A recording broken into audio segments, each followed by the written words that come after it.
Few of the blunders of World War II were as great as Japan's surprise attack on the U.S. Pacific Fleet at Pearl Harbor on December 7, 1941. The attack brought the United States into the war. It lasted just under 2 hours, though most of the damage was inflicted in the first 30 minutes.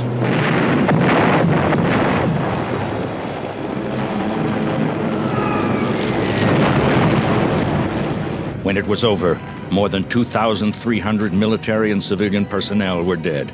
Another 1,000 were wounded. When news of the attack reached the mainland, people were initially stunned. But as the enormity of what happened sank in, there was a great general outcry for revenge. America mobilized for war.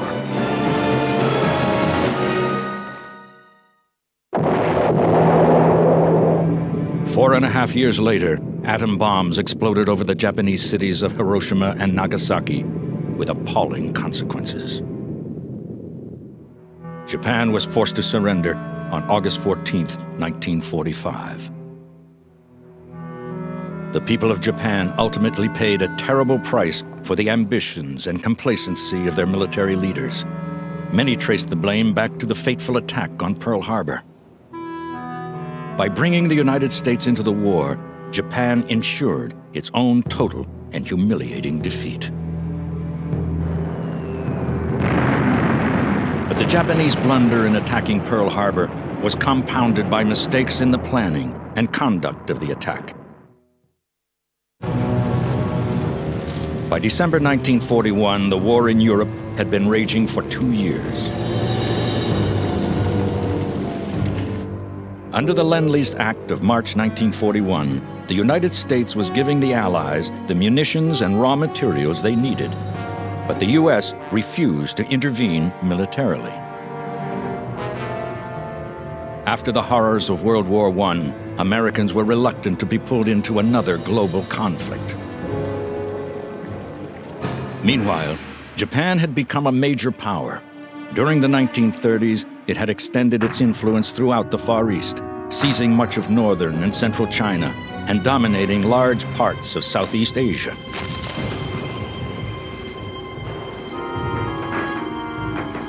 Japan wanted to expand its territory for 2 reasons.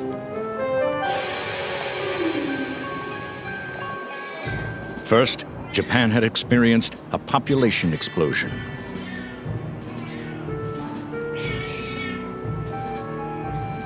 Second, Japan was extremely short of raw materials, especially oil, which was necessary to support their industrial growth. Matters grew worse during a world economic slump at the end of the 1920s, which hit Japan particularly hard. In 1931, Japan forcibly annexed Manchuria.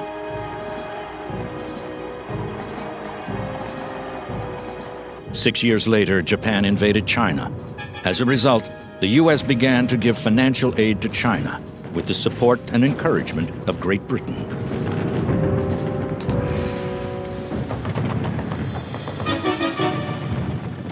This did not deter Japanese aggression.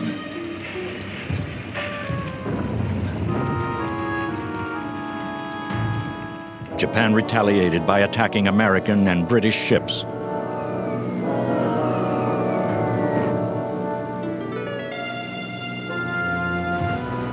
It even sank the gunboat USS Panay in Chinese waters off Shanghai. President Roosevelt was appalled and wanted to mount an immediate naval blockade against Japan. He backed off when Britain failed to support him. Japan was so dependent on U.S. oil imports that it eventually apologized for attacking the Panay. Without oil from abroad, Japan's military ambitions would have soon ground to a halt. In mid-1941, the country only had enough oil for the next 18 months. Admiral Nagano, chief of Japan's naval staff, realized his country's critical situation. He told Emperor Hirohito that Japan was like a fish in a pond that was gradually being drained. Japan needed to become self-sufficient in raw materials. To do so, it needed an overseas empire. The Japanese High Command drew up an ambitious war plan. It included capturing Thailand, Malaya, the Philippines, and the Dutch East Indies. In the meantime, Japanese aggression against China continued, despite protests from the US and Great Britain. Eventually, President Roosevelt felt he had no choice but to freeze Japan's assets in the United States, and more importantly, to cut off its oil supply. Admiral Nomura, Japan's ambassador to Washington, warned his government that the United States was serious and that Japan should make concessions, but the Japanese leadership was about to commit a grave error. Japanese Prime Minister Prince Konoye was worried by President Roosevelt's decision to freeze Japan's assets in the U.S. He argued that Japan should be prepared to make concessions over China. Members of his cabinet opposed him. On October 17, 1941, he was replaced by the aggressive war minister, General Hideki Tojo. Tojo was determined to build Japan's new empire, but he was fully aware that the powerful U.S. Pacific Fleet was a major obstacle.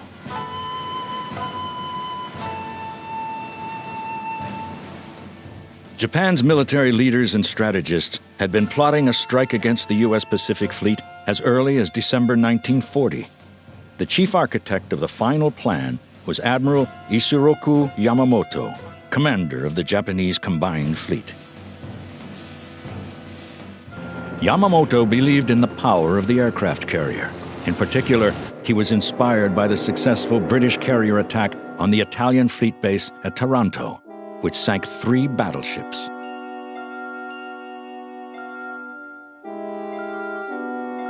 He developed a similar attack plan on the main U.S. Pacific Fleet base in the Hawaiian Islands, Pearl Harbor.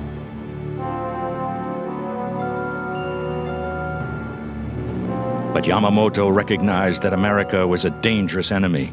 He had spent time in the U.S. during the 1920s and knew that its industrial base would give America a powerful edge in war. Still, he thought it would take the U.S. at least 6 months to rebuild its Pacific Fleet. By that time, Yamamoto hoped Japan would have consolidated its overseas empire. The United States, he thought, would then find the cost of driving Japan back too high.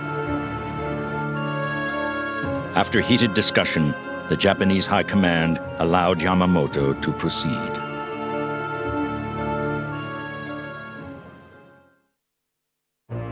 On November 26, 1941, the United States told Japan to withdraw her troops from China.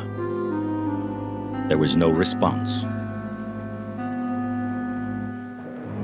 This was hardly surprising. The Japanese fleet, maintaining complete radio silence, had set sail for Hawaii 4 days earlier.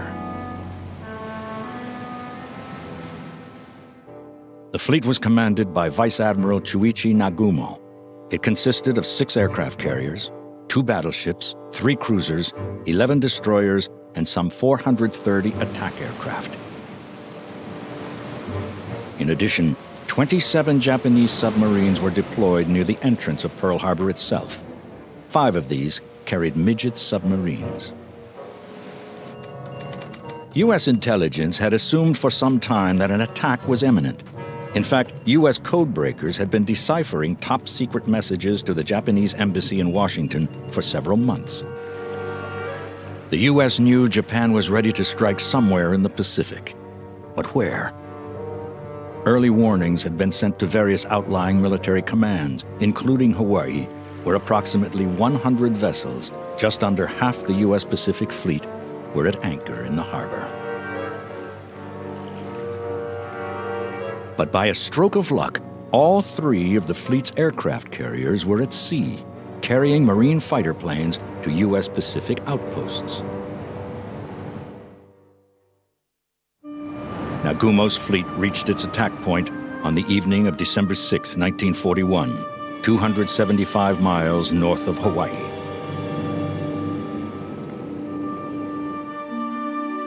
The Japanese had a very clear idea of the layout of Pearl Harbor.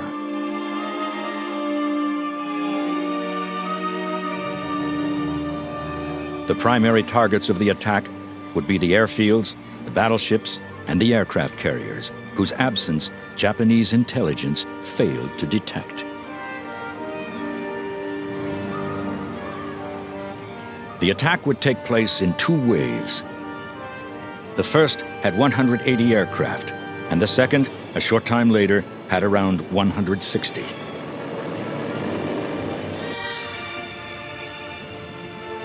The remaining Japanese planes were to be held in reserve.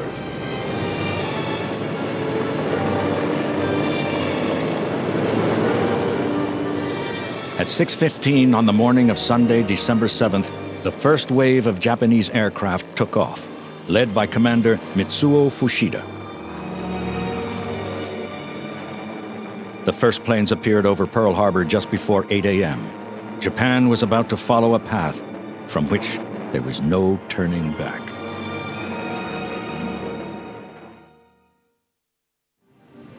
As Sunday, December 7th, 1941 dawned at Pearl Harbor, a surprise attack from the air was the last thing on anyone's mind. A U.S. radar operator picked up the incoming Japanese aircraft, but was told it was probably a group of American B-17s on their way to the base.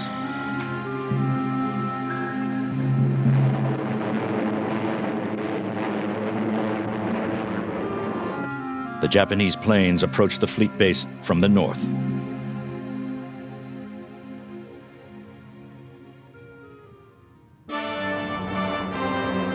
Then the attack began.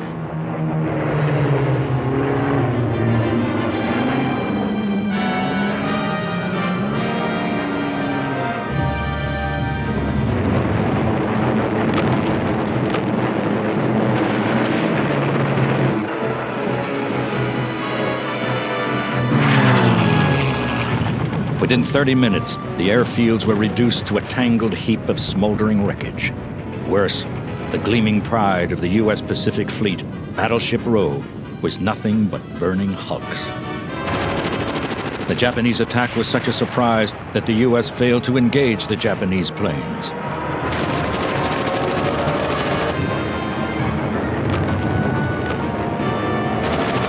The second attack began at 8:40 a.m.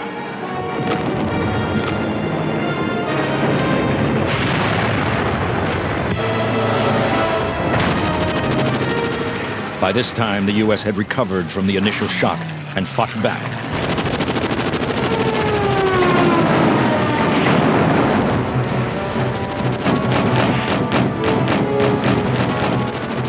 But it was inadequate. The base suffered more damage and loss of life.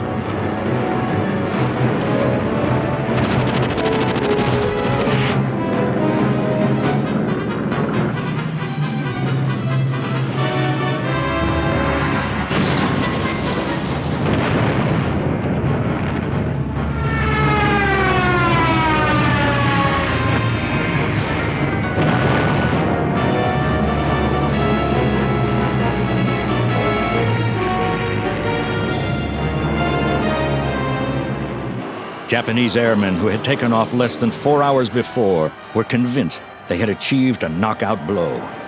It would take them months to realize they had, in fact, committed a terrible blunder.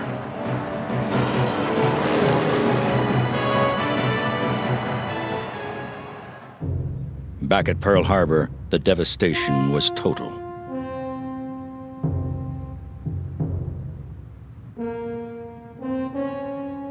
"180 American aircraft had been destroyed.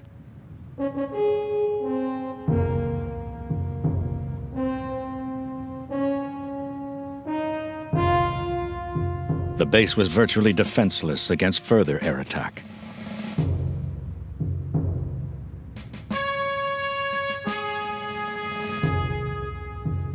But even worse was the damage to the Pacific Fleet.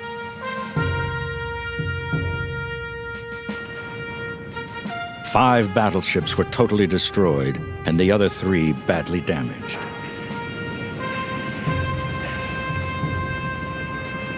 Altogether, 2,300 people died, including more than 1,100 on the battleship Arizona. The Japanese lost only 5 of their midget submarines, around 30 aircraft and about 100 men. The Japanese High Command considered it a small price to pay for disabling the entire battleship force of the U.S. Pacific Fleet. When news of the attack reached the U.S., the public was stunned. President Roosevelt addressed Congress. December 7th, 1941, a date which will live in infamy. U.S. neutrality was swept aside. On December 8, 1941, the U.S. and Britain declared war on Japan. 3 days later, Germany and Italy declared war on the United States. The conflict had now become global. At last, Britain, standing alone, had an ally capable of defeating Nazi Germany.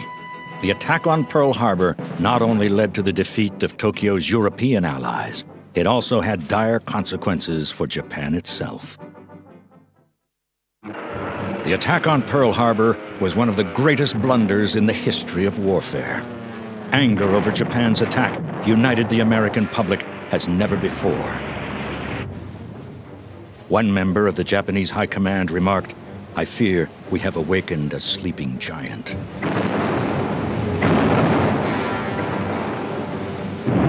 Yamamoto and his planners also committed serious tactical blunders. They failed to target Pearl Harbor's oil storage tanks. The loss of oil would have prevented the U.S. Pacific Fleet from going to sea for months. That would have given Japan a freer hand in the Pacific. Worse, in their belief that they had dealt the U.S. a grievous blow, the Japanese totally ignored the fact that the U.S. carriers were still at large. These ships would soon become the backbone of the new Pacific Fleet. As America mobilized for war, Japan's belief that the U.S. would allow them to consolidate their empire proved a fatal miscalculation. Japan continued to overrun such countries as the Philippines, Burma, and Malaya. For a while, Japan seemed unstoppable. Then, the U.S. carriers and escorts that survived Pearl Harbor were sent to the Southwest Pacific. On May 9, 1942, they clashed in the Coral Sea. A Japanese invasion force was en route to Papua New Guinea.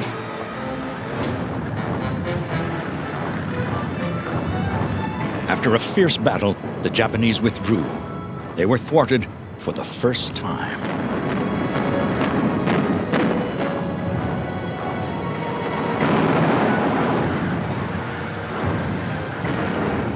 Undeterred, the Japanese turned east a month later. The target was the Pacific outpost of Midway. Japan first launched an airstrike against the island itself.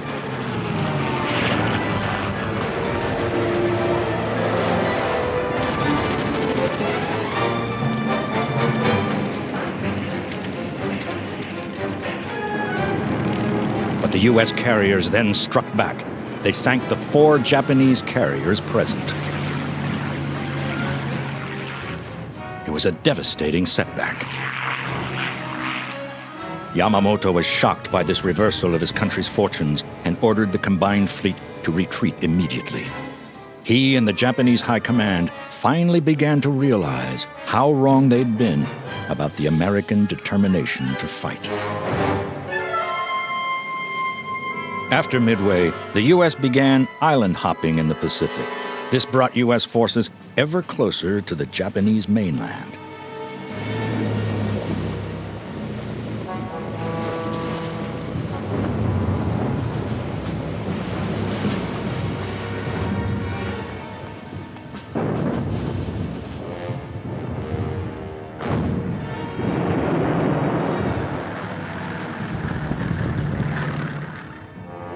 In spite of mounting losses, Japan fought on for 3 more bloody years.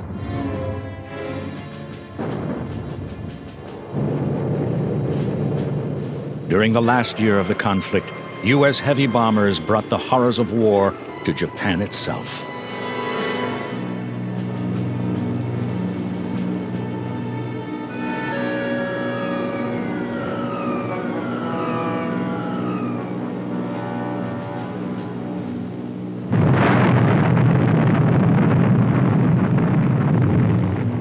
This culminated in the dropping of atom bombs over Hiroshima and Nagasaki.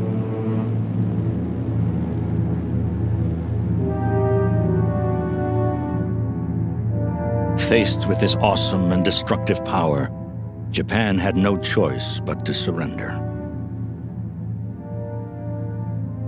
Japan's military leaders had deluded themselves about their attack on Pearl Harbor, and thereby committed an ultimately fatal blunder.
During World War II, the war in the Pacific would last for nearly 4 years.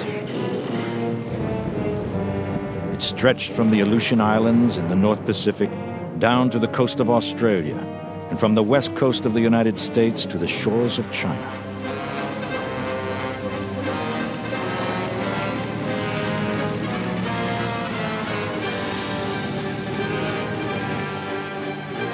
The Pacific campaign was dominated by amphibious landings on tropical islands and bitter fighting on shore.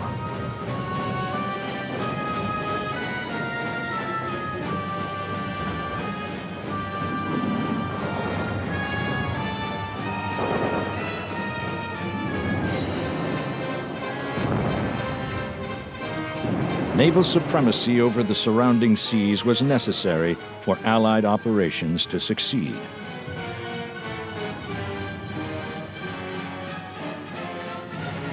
The critical naval battle that gave the U.S. Navy dominance over the vast expanse of the Pacific and the skies above it was waged just 6 months into the war against Japan.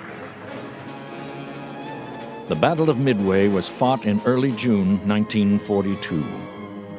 The U.S. won, forcing the Japanese onto the defensive. This was largely a result of Japanese blunders in planning, lack of reconnaissance, and the mishandling of carrier aircraft. After the Japanese surprise attack on the U.S. fleet at Pearl Harbor in December 1941, they swept rapidly across the Central and Southwest Pacific. The objective was to create the greater Southeast Asia co-prosperity sphere. The intent behind this objective was to make Japan self-sufficient in raw materials, many of which could not be obtained on the Japanese mainland.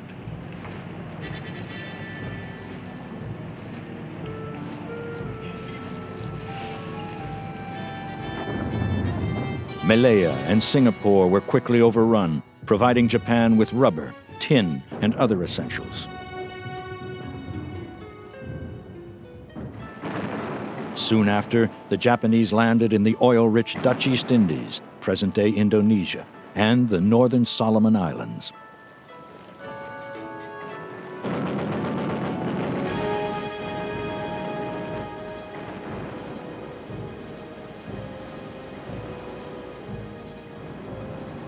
They also thrust eastward across the Pacific, capturing Wake Island and other American island outposts.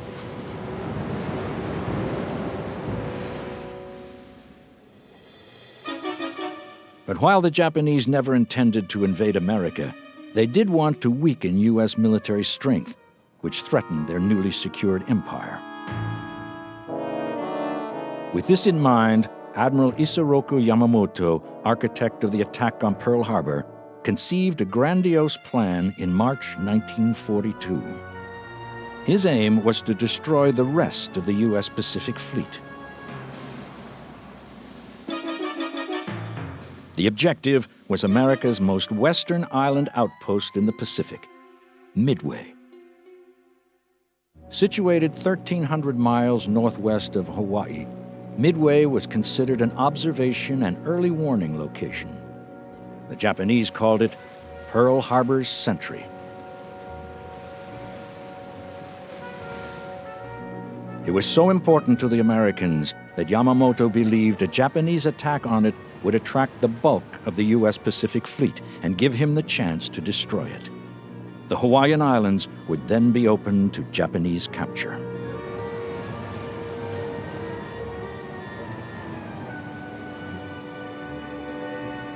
To ensure a victory, Yamamoto intended to deploy almost the entire Japanese Navy so as to give him massive naval superiority.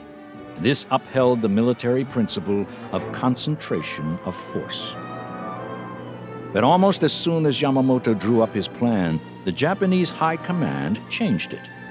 These changes dramatically reduced the naval strength of Operation Mai, as the Midway operation was codenamed.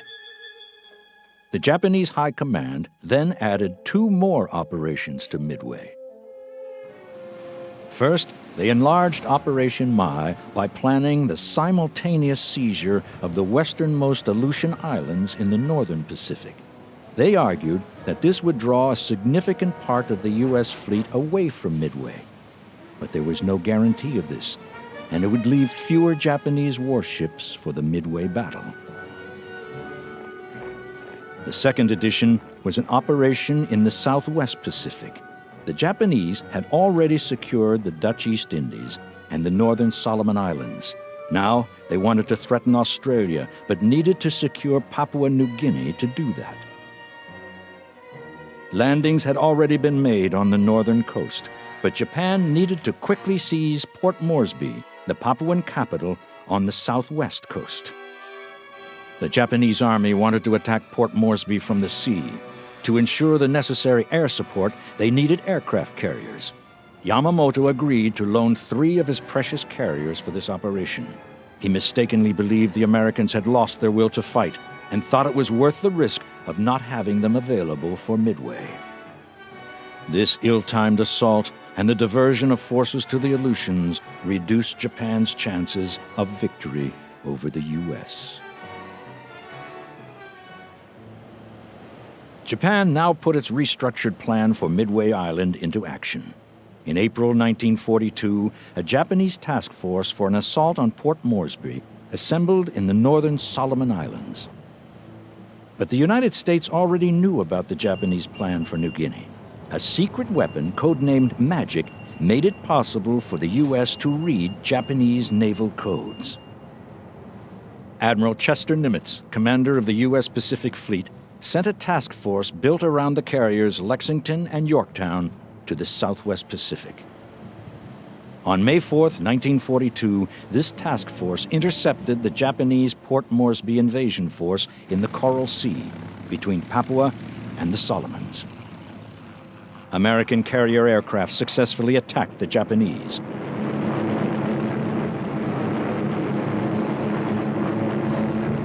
One of the 3 Japanese carriers was sunk, another severely damaged. The third lost most of its aircraft. The failure of Japan's Port Moresby operation condemned the Japanese to a long, arduous, and ultimately fruitless campaign in the jungles of New Guinea. But more importantly, it took 3 carriers away from the Midway attack. Their absence significantly affected the Midway operation. The Japanese High Command was undeterred by its setback in the Coral Sea. The Midway operation was scheduled for the beginning of June, only a month after the action in the Coral Sea. The final Japanese plan for Operation Mai was more complicated than Yamamoto had originally envisioned. The Midway force was split into 4 parts. First, Admiral Chuichi Nagumo's strike force would conduct preparatory air attacks against Midway. It used 4 carriers, less than originally planned, because of America's success in the Battle of the Coral Sea.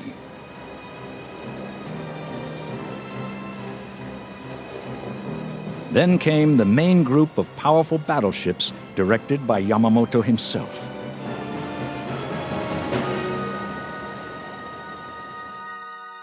Admiral Raizo Tanaka commanded the Midway invasion force.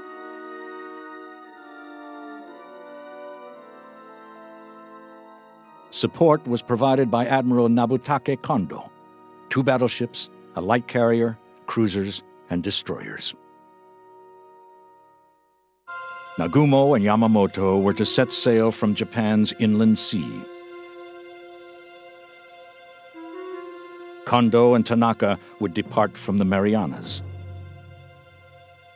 But the first blow was a diversion delivered by Admiral Mishiro Hosogaya. It was a second carrier force which would sail from northern Japan. His plan was to launch an air attack against Dutch harbor in the Aleutians in the hope that this would lure American carriers to the north and away from Midway. This reflected the changes the Japanese High Command made to Yamamoto's original plan. Once the Aleutians diversion was underway, Nagumo would launch an airstrike against Midway to destroy U.S. air power on the ground. The Japanese landings could then proceed, along with those in the westernmost Aleutians. Nagumo, Yamamoto, and Kondo would then destroy the main body of the U.S. Pacific Fleet and deal with the American carriers later.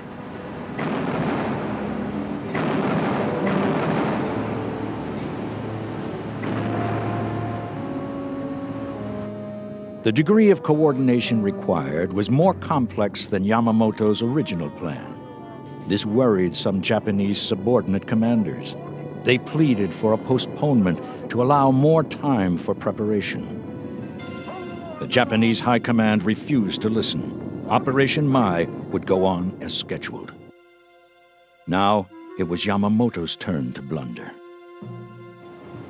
The U.S. carrier Lexington was sunk at the Battle of the Coral Sea, but the Japanese were convinced they had also sunk the Yorktown. In fact, the Yorktown had returned to Pearl Harbor and was being repaired. The U.S. Pacific Fleet also had 2 other operational carriers.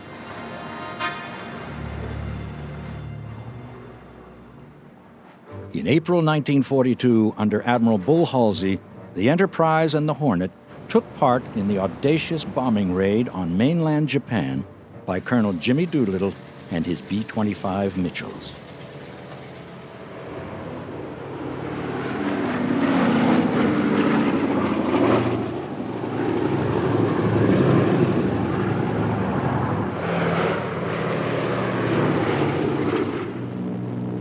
After the attacks, the B-25s flew on to China. The 2 aircraft carriers had returned to Pearl Harbor, and the Japanese assumed they were still there on the eve of the Midway attack. Yamamoto made no attempt to confirm this, which he could have done by air reconnaissance. A submarine screen off Hawaii would have been just as effective, but this was not deployed until just before the attack on Midway. The Japanese had blundered in the planning and preparation of the Midway operation.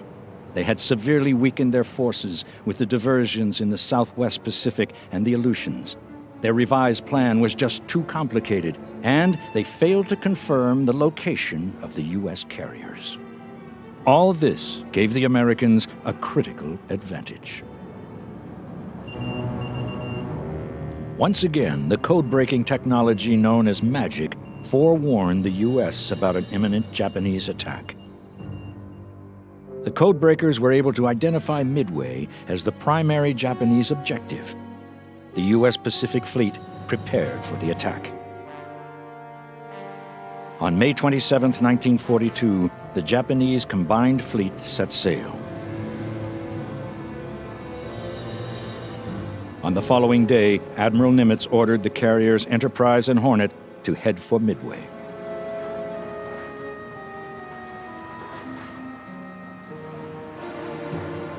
Repairs on the Yorktown were accelerated so she could join the other two carriers at sea.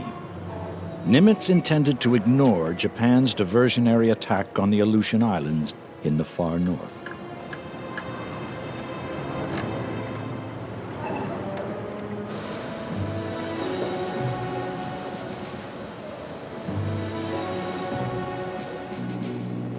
PBY Catalina maritime patrols from Midway were intensified.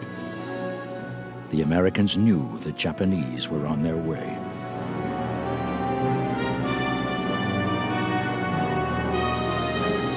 On June 3rd, as the Japanese assault on the Aleutians was beginning, one of the Catalinas spotted the Japanese fleet steaming towards Midway.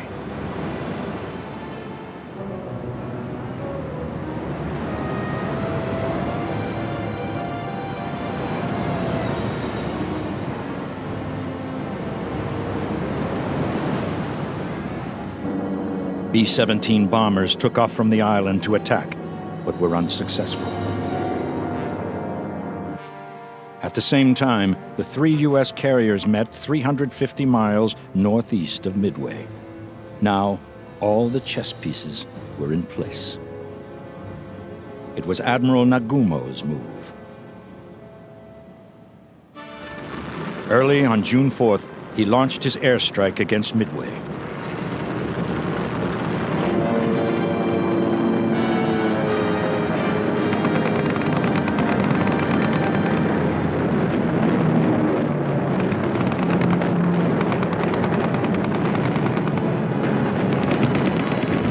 It caused considerable damage. But the runways were still serviceable, and many U.S. aircraft escaped destruction.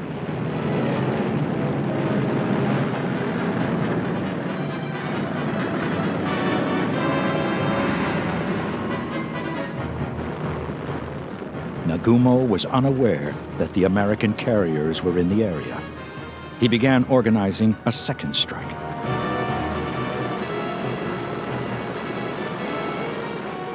At this point, U.S. torpedo bombers attacked the Japanese carriers.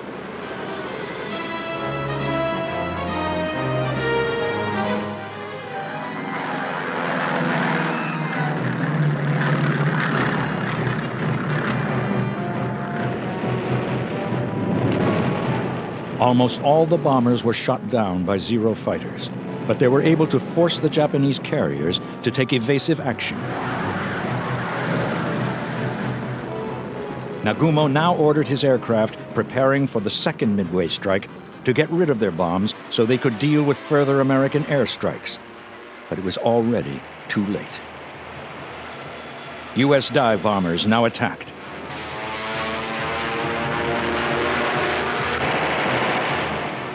They sank 3 out of Nagumo's 4 carriers. The Zeros, drawn to a lower altitude by torpedo bombers, were unable to cope with this new attack. The surviving Japanese carrier then attacked the U.S. carrier Yorktown.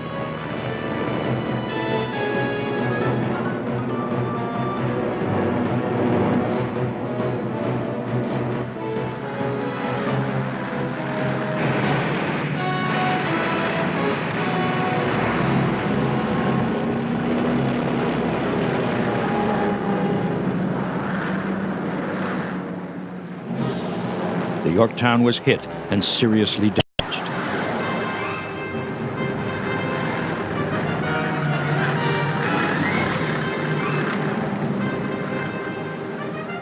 U.S. dive bombers retaliated by damaging the Japanese carrier. Both sides now withdrew.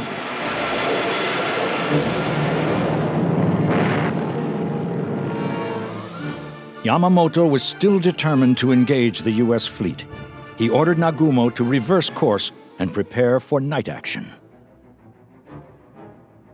Admiral Raymond Spruance, the American carrier commander, knew that by destroying the most important part of the Japanese fleet, the carriers, he had decisively beaten them. He saw no reason to renew the fight. Yamamoto therefore ordered the cancellation of the Midway operation. The Japanese withdrew. In a departing stroke, U.S. aircraft sank 2 Japanese cruisers, which had previously collided.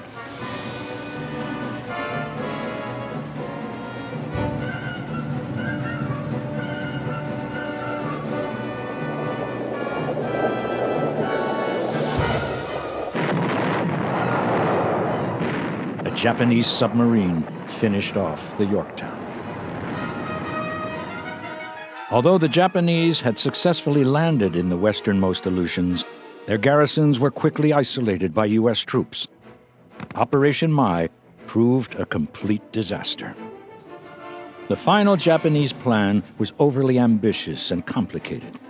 The High Command's insistence on the Aleutians' diversion dissipated their forces, as had Yamamoto's allocation of carriers to the Port Moresby operation. Yamamoto had further blundered by not confirming the whereabouts of the 3 U.S. carriers.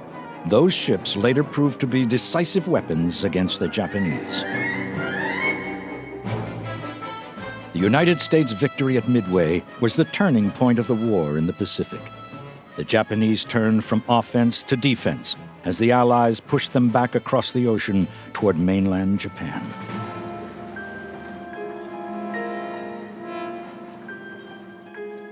Admiral Yamamoto, the architect of Operation Mai, would eventually fall victim to that priceless American weapon, magic. In the spring of 1943, U.S. codebreakers learned Yamamoto was planning an inspection tour of air bases in the northern Solomons. On April 18, 1943, his aircraft was shot down by P-38s over the jungles of Bougainville.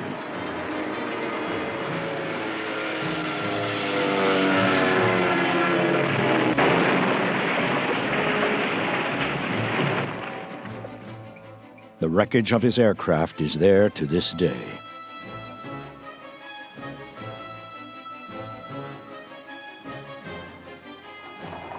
It is ironic that Yamamoto, who twice tried to destroy U.S. forces in the Pacific, eventually fell victim to them.